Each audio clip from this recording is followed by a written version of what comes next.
আজ নজর রয়েছে সুপ্রিম কোর্টের দিকে, কারণ আজ সুপ্রিম কোর্টে ওয়াকফ মামলার শুনানি। দুপুর দুটোই শুরু হবে শুনানি। প্রধান বিচারপতির বেঞ্চে মামলার শুনানি। ওয়াকফ সংশোধিত আইনের বৈধতাকে চ্যালেঞ্জ এবং একগুচ্ছ মামলা হয়েছে। কি কি মামলা হয়েছে বিস্তারিত জানাবে মৈত্রেয়ী ভট্টাচার্য রয়েছে আমার সঙ্গে। মৈত্রেয়ী, দেখো, ওয়াকফ সংশোধনী আইনের বিরোধিতায় প্রায় 70টিরও বেশি পিটিশনের আজকে শুনানি রয়েছে সর্বোচ্চ আদালতে, এবং আর কিছুক্ষণ সময়ের মধ্যেই কিন্তু এই মামলার শুনানি রয়েছে। দুপুর দুটোয় এই মামলার শুনানি শুরু হওয়ার কথা রয়েছে।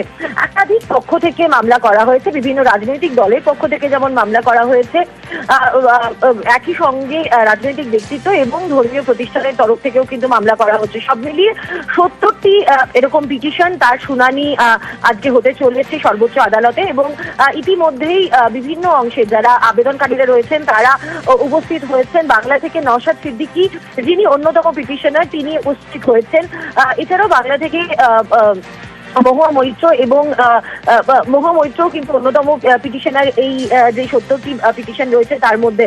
এবং আমরা সুপ্রিম কোর্ট চত্বরেও কিন্তু যথেষ্ট নিরাপত্তা আঁটোসাঁটো করা হয়েছে। সেখানে কেন্দ্রীয় বাহিনী মোতায়েন করা রয়েছে, যাতে কোনো ধরনের কোনো অশান্তি বা উত্তেজনার পরিস্থিতি তৈরি না হয়। সেই পরিস্থিতি মোকাবিলার জন্য এই মামলার শুনানির সময় সমস্ত রকম পরিস্থিতি মোকাবিলার জন্য নিরাপত্তা আঁটোসাঁটো করা হয়েছে। আর অল্প কিছু সময়ের অপেক্ষা, আর 1 ঘন্টা বাদে কিন্তু এই মামলার শুনানি শুরু হবে সওয়াল জবাব দুই পক্ষেরই। বেশ মৈত্রেয়ী।